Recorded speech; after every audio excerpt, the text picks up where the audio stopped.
Assalamualaikum warahmatullahi taala wabarakatuh. Bismillahirrahmanirrahim. Allahumma aftah alaina hikmataka wa ansyur alaina min khazaini rahmatika ya arhamar rahimin.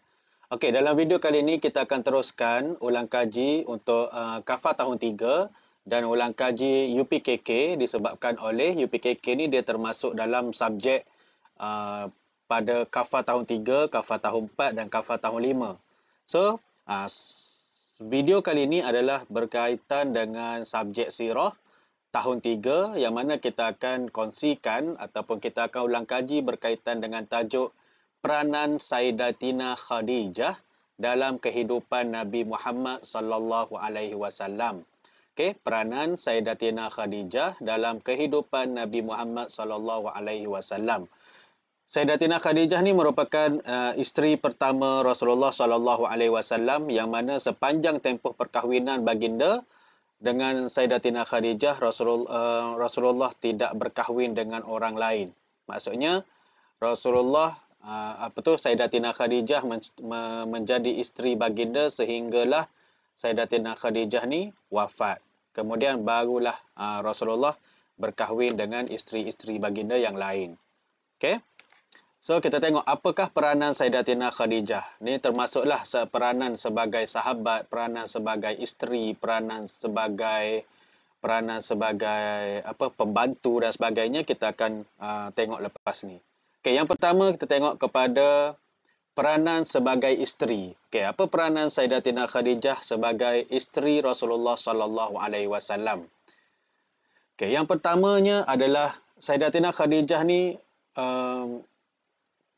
Sayyidatina Khadijah menenangkan Nabi Muhammad sallallahu alaihi wasallam ketika baginda menerima wahyu yang pertama. Okey, dalam video sebelum ni kita dah bincangkan macam mana keadaan Rasulullah sallallahu alaihi wasallam ketika Rasulullah menerima wahyu yang pertama dan orang yang menenangkan baginda pada masa tersebut dalam keadaan Rasulullah masa tu dalam keadaan takut, dalam keadaan yang gemetar, dalam keadaan yang orang kata gelisah. So Sayyidina Khadijah lah yang menenangkan Nabi Muhammad ketika baginda menerima wahyu yang pertama. Okay, apa peranan dia lagi? Peranan Sayyidatina Khadijah lagi adalah Sayyidina Khadijah melihat tanda-tanda kerasulan, tanda-tanda kerisauan dan kerongsengan yang ada pada wajah suaminya pada ketika penurunan wahyu pertama tadi. Kemudian Sayyidatina Khadijah memandang baginda dengan penuh rasa kasih, dan berdoa untuk baginda. Okay? Rasa kasih sayang dan berdoa untuk baginda. Yang keempat,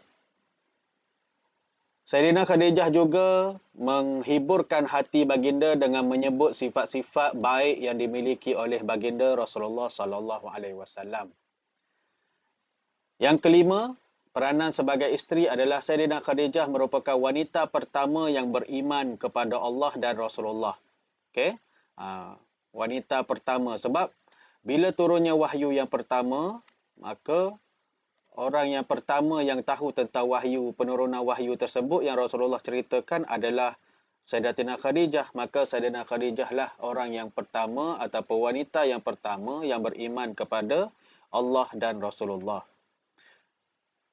Okay. Apa peranan dia lagi? Sayyidina Khadijah mengorbankan hartanya untuk dakwah suaminya untuk agama Islam. Sayyidina Khadijah ni mengorbankan seluruh harta dia. Dan seperti mana yang kita tahu, Sayyidina Khadijah ni seorang yang kaya raya, saudagar ataupun businesswoman yang berjaya, yang sehinggakan dia banyak membantu businessman yang lain untuk meminjam dulu barang dia orang untuk dijadikan modal. Dia pinjam dengan Sayyidina Khadijah. Dia buat modal untuk berniaga, kemudian dia berjaya, dia ganti balik. Seolah-olah Sayyidina Khadijah pada masa tu adalah macam bank lah, orang pergi pinjam dengan dia kan. Okay. Seterusnya, Sayyidina Khadijah sanggup membelanjakan semua hartanya tanpa risau akan habis. Okay. Sayyidina Khadijah ni dalam dia mengorbankan harta dia ni sampai habis, dia tak risau pun.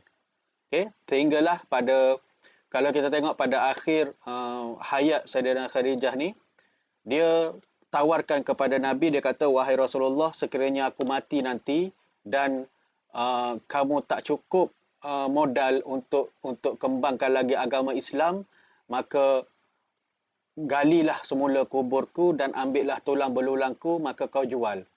Dan hasil jualan itu kau gunakanlah untuk Islam, untuk dakwah Islamiah.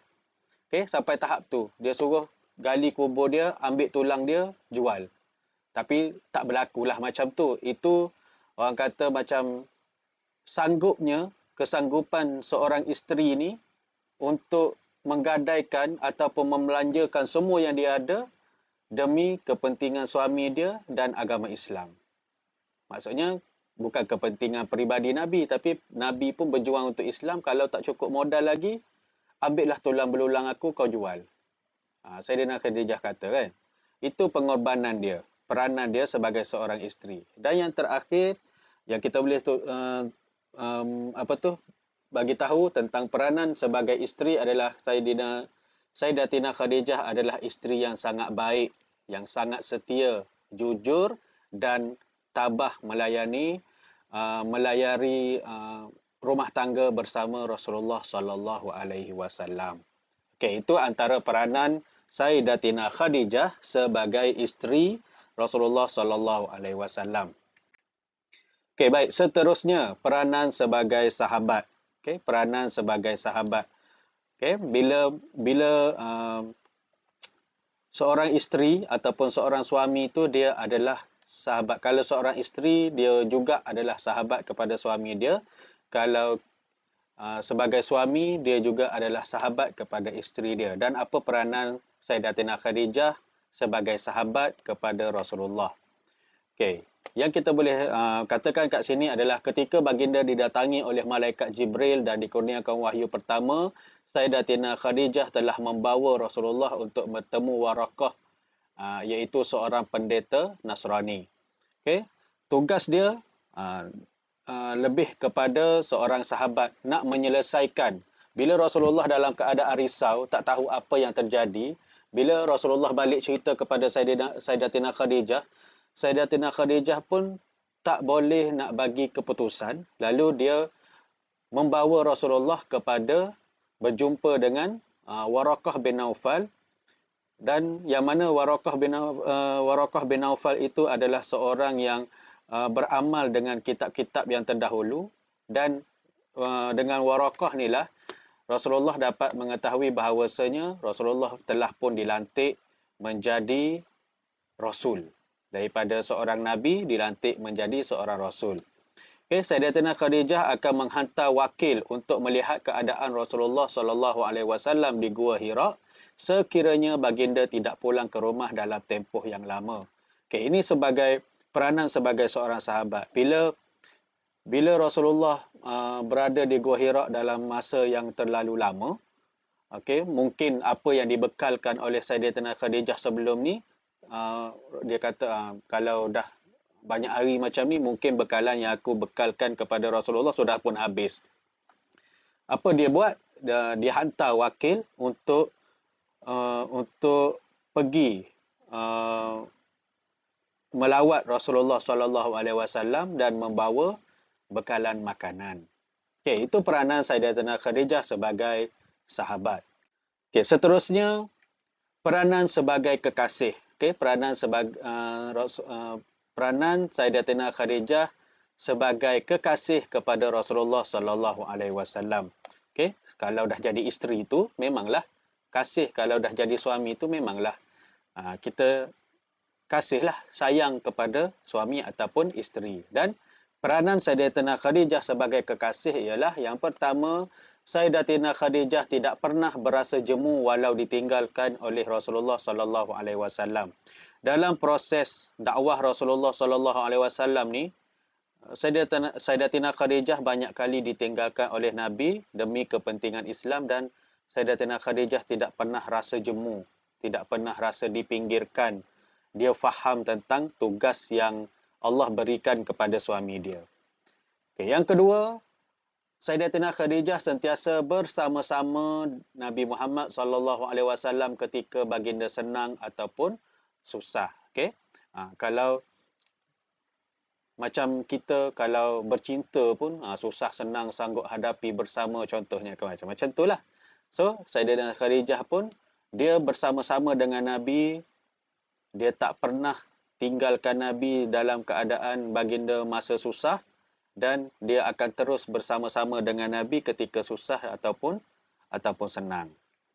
Okey, itu kepribadian Sayyidatina Khadijah. Kemudian yang ketiga, Sayyidatina Khadijah sentiasa bersama Nabi Muhammad sallallahu alaihi wasallam ketika peristiwa permulaan yang dilakukan pemulawan. Okey.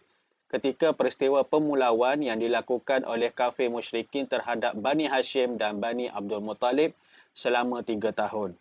Ada ketika selama 3 tahun ni Rasulullah sallallahu alaihi wasallam dan seluruh ahli keluarga baginda dipulaukan. Maksudnya bantuan makanan kurang, semua Rasulullah sendiri berada dalam keadaan yang tidak selamat, orang nak bunuh, disebabkan oleh Rasulullah ni menyampaikan dakwah Islam, agama yang Allah suruh dakwahkan, Allah suruh sebarkan, dan Rasulullah bekerja untuk kerja dakwah tersebut. Kemudian berlakulah pemulawan sehingga kan Nabi tidak dapat bekalan makanan yang cukup. Nabi berasa nyawa Rasulullah diambang bahaya dan sebagainya. Dan pada masa tu Khadijah ni tetap bersama-sama dengan Nabi, setia dengan Nabi, dan menemani Nabi walaupun dalam keadaan susah macam tu. Okey, kemudian yang keempat, Sayyidatina Khadijah sentiasa memberi dorongan kepada Nabi Muhammad untuk berdakwah dan bersabar dengan kerenah-kerenah kaum Quraisy pada masa tersebut. Kalau keluar dakwah hari ini tidak berjaya, Sayyidatina Khadijah pun memberi dorongan kepada Nabi supaya Nabi terus bersemangat. Okey? Itulah kalau seorang suami buat sesuatu tidak berjaya, maka tugas seorang isteri adalah untuk memberi kata-kata semangat ataupun perangsang supaya si suami itu lebih bersemangat untuk meneruskan apa yang dia telah lakukan. Okey, dan yang kelima, Sayyidatina Khadijah sentiasa meringankan kesedihan hati dan menghilangkan keletihan Rasulullah sallallahu alaihi wasallam ketika berdakwah. Okey, ini satu perkara yang Sayyidatina Khadijah buat adalah ketika Nabi sedih, dia tenangkan hati baginda. Ketika Rasulullah letih, dia menghilangkan rasa keletihan tu dengan melayani baginda dengan dalam keadaan yang baik. Okey, dan sehingga kan layanan seorang isteri itu membuatkan Rasulullah tu rasa lebih bersemangat untuk melakukan kerja-kerja dakwah Islamiah. Okey. Dan seterusnya, peranan sebagai pembantu. Okey, peranan Sayyidatina Khadijah sebagai pembantu. Okey. Pembantu macam mana tu? Sayyidatina Khadijah mengetahui bahawa usaha untuk menyampaikan dakwah bukan sesuatu kerja yang sia-sia, malah ia akan mendapat kejayaan pada suatu hari nanti. Okey. Ikut kepada yang poin ni, kita dapat nyatakan bahawa Sayyidatina Khadijah ni dia seorang yang bukan sahaja memberi semangat, bukan sahaja memberi dorongan kepada Nabi, malahan Sayyidatina Khadijah juga percaya dan sama-sama membuat kerja dakwah, mengajak orang untuk memeluk agama Islam, kerana dia yakin bahawasanya kerja dakwah itu bukan yang sia-sia, tapi dia akan menemui kejayaan suatu hari nanti. Tengoklah berapa ramai hasil daripada dakwah Rasulullah sallallahu alaihi wasallam dulu sehingga sekarang, berapa ramai orang yang dah menganut agama Islam. Islam tersebar luas sehingga ke seluruh pelosok dunia. Okey. Peranan Sayyidatina Khadijah sebagai pembantu lagi adalah Sayyidatina Khadijah adalah manusia pertama yang solat di belakang Nabi Muhammad bersama dengan Sayyidina Ali. Okey, itu keistimewaan Sayyidatina Khadijah. Dia orang yang pertama yang solat di belakang Nabi Muhammad bersama dengan Sayyidina Ali. Okey, maksudnya Rasulullah jadi imam, makmum lelaki dekat tepi Rasulullah dan Sayyidatina Khadijah dekat belakang. So, dia orang solat bertiga. Okey. Seterusnya, Sayyidatina Khadijah selalu membantu dan bersama Nabi sebagai generasi pertama penyebaran Islam. Sayyidatina Khadijah ni antara orang yang terawal, memang orang yang terawal pun yang memeluk Islam. Kemudian dia merupakan generasi pertama, antara generasi pertama, orang yang paling awal memeluk Islam dan dia sentiasa membantu dalam kerja dakwah Rasulullah sallallahu alaihi wasallam. Dan yang terakhir, peranan sebagai pembantu adalah Sayyidatina Khadijah tetap setia di sisi baginda dan cuba meringankan beban perasaan yang sangat berat yang ditanggung oleh baginda. Dia sentiasa ada bantuan, dia sentiasa ada dorongan, dia sentiasa memberi kata-kata semangat kepada Rasulullah sallallahu alaihi wasallam ketika mana Rasulullah berada dalam keletihan, berada dalam kerisauan, Rasulullah berada dalam keadaan kesempitan, susah hati. Sayyidatina Khadijah lah penenang Rasulullah sallallahu alaihi wasallam. Dan disebabkan itu jugalah Sayyidatina Khadijah ni adalah isteri yang disayangi oleh Rasulullah sallallahu alaihi wasallam hingga ke akhir hayat Sayyidatina Khadijah radhiyallahu anha. Okey, itulah apa yang kita boleh pelajari tentang peranan Sayyidatina Khadijah dalam kehidupan Rasulullah sallallahu alaihi wasallam. Ini hanya serba sedikit yang mana kita boleh pelajari. Banyak lagi tanggungjawab, banyak lagi jasa-jasa Sayyidatina Khadijah yang kita tak huraikan. Kalau boleh bacalah lagi tentang kisah-kisah para sahabat, kisah-kisah para isteri-isteri Rasulullah sallallahu alaihi wasallam, nescaya dengan kita mengetahui cerita di sebalik kehebatan orang-orang ni, kita sendiri akan rasa diri kita ni positif, diri kita ni akan terkesan dengan sifat-sifat kemuliaan mereka. Okey, semoga kita jumpa lagi di video yang akan datang. Saya mohon maaf sekiranya dalam menghuraikan tentang peranan Sayyidatina Khadijah ni ada tergagap-gagap ke, ada fakta-fakta. Kalau ada fakta yang salah, tolong betulkan saya dekat ruangan komen. Semoga video ini bermanfaat untuk anak-anak yang bakal menghadapi UPKK, mengulang kaji pelajaran.